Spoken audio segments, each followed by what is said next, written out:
rahimahullahu ta'ala wa nafa'ana bihi wa bi ulumihim ajma'in amin.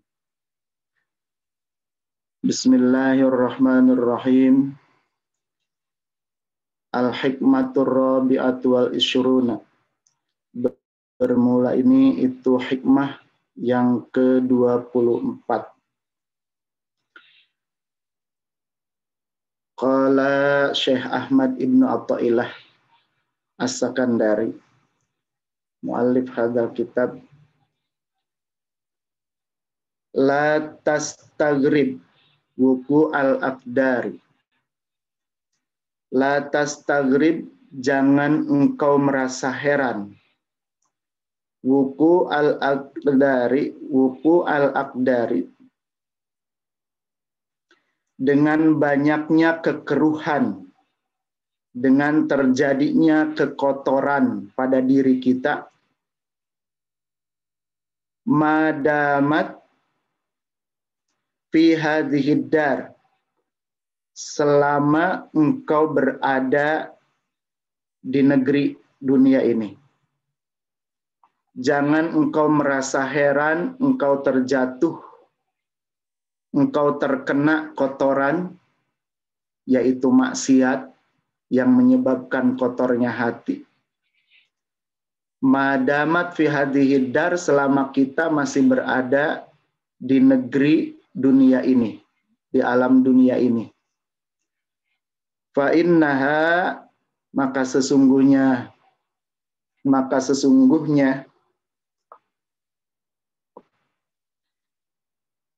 ma abrozat illa ma huwa mustahiqqun wasfiha. Ma abrozat, tidak tampak di dunia ini, illa ma huwa, kecuali yang tampak itu adalah mustahiqqun, memang haknya, mustahiqqu wasfiha, itu mustahiqqu wasfiha, memang haknya, sifatnya dunia. Jadi memang layak layak kotoran itu ada di dunia. Wa wajibinatiha, dan kemestian sifatnya dunia. Jadi sifatnya dunia ini negeri kesusahan, negeri kotoran. Jadi kalau kita terkena kotoran, jangan kita merasa heran. Kita hidup di dunia ini pasti akan terjatuh kepada yang namanya maksiat atau dosa. Tidak ada manusia yang bersih dari kesalahan dan dosa kecuali orang-orang yang telah dimaksum oleh Allah Subhanahu wa taala.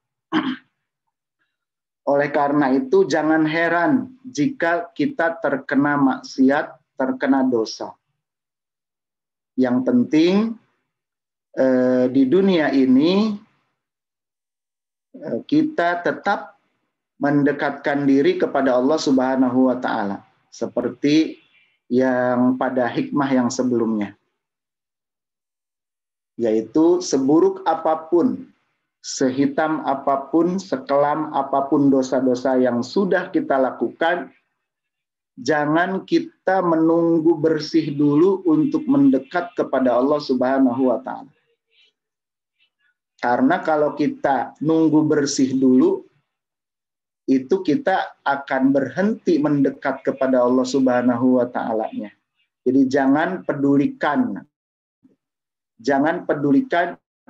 hati kita masih ada gelapnya, masih kotornya. Jangan pedulikan itu. Yang penting kita mohon dibersihkan kepada Allah Subhanahu wa ta'ala. Sebab yang bisa membersihkan hati kita hanya Allah Subhanahu wa ta'ala.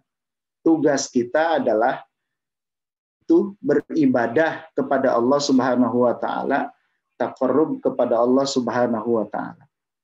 Jangan terus meratapi dosa.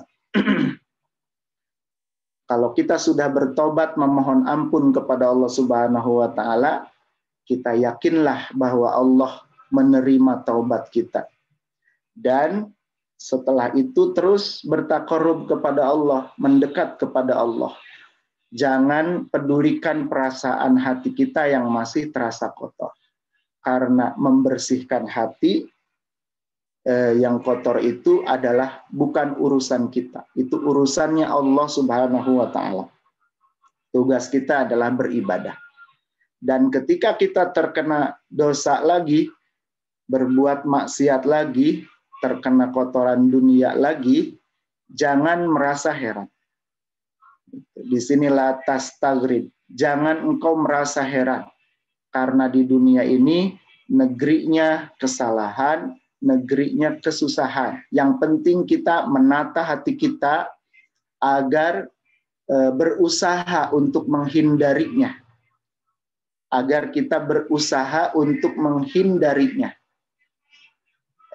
Jangan sampai kita sengaja menjerumuskan diri kita ke dalam maksiat kepada Allah Subhanahu wa taala.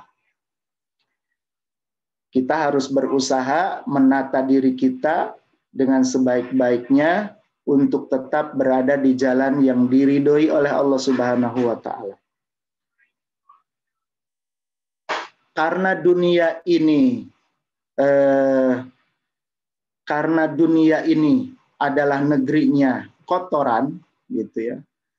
Negerinya kotoran, negerinya kesusahan, negerinya ujian, maka siapapun akan terus mendapatkan ujian dari Allah Subhanahu wa taala. Walaupun kita berusaha untuk tidak marah. Walaupun kita berusaha sekuat tenaga untuk meredam rasa marah kita. Tetapi kalau orang itu terkena penyakit darah tinggi, misalnya ya, terkena penyakit darah tinggi, maka tensinya akan naik. Dan itu mudah sekali untuk marah. Dia tidak ingin marah, tetapi perasaan di dalam bergejolak untuk marah. Nah, disinilah terjadi konflik atau terjadi pertentangan antara perasaan ingin marah dan perasaan ingin tidak marah. Maka di situ kita harus berjuang, gitu, meredam sekuat tenaga rasa marah tersebut agar rasa marah meminimalisir, gitu ya, meminimalisir sekuat tenaga. Seperti di dalam Al-Quran, wal kaziminal ghaiz. Jadi salah satu tanda orang yang takwa itu ketika dia ingin marah, dia wal kaziminal ghaiz. Dia menahan rasa marah. Kazim itu ibarat termos ya. Ibarat termos.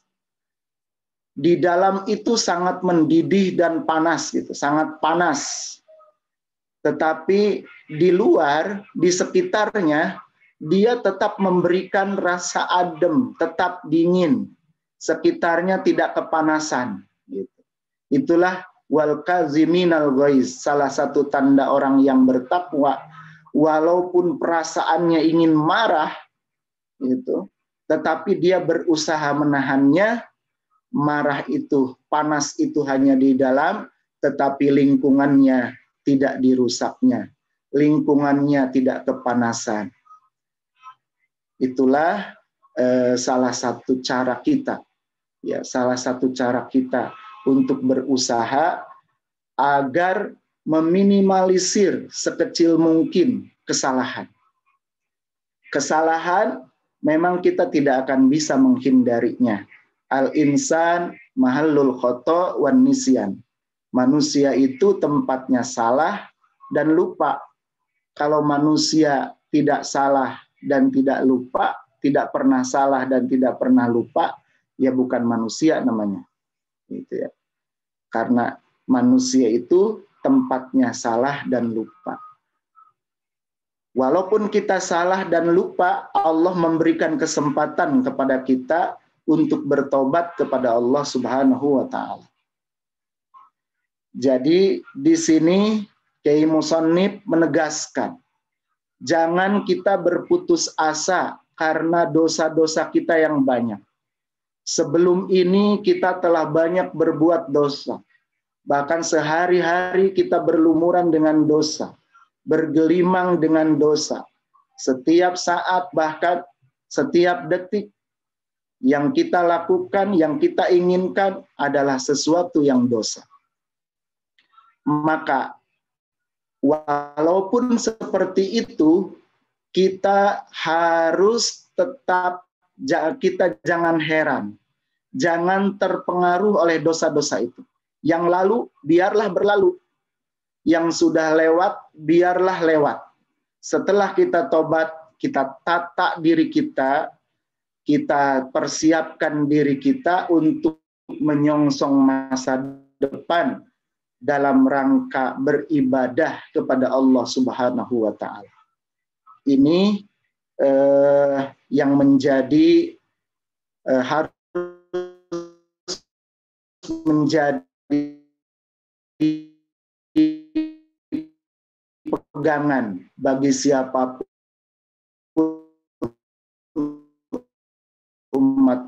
umat manusia Subhanahu wa Ta'ala bertaqarrub, mendekat kepada Allah sehingga beliau terkenal menduduki sebagai waliullah atau kekasih Allah Subhanahu wa Ta'ala.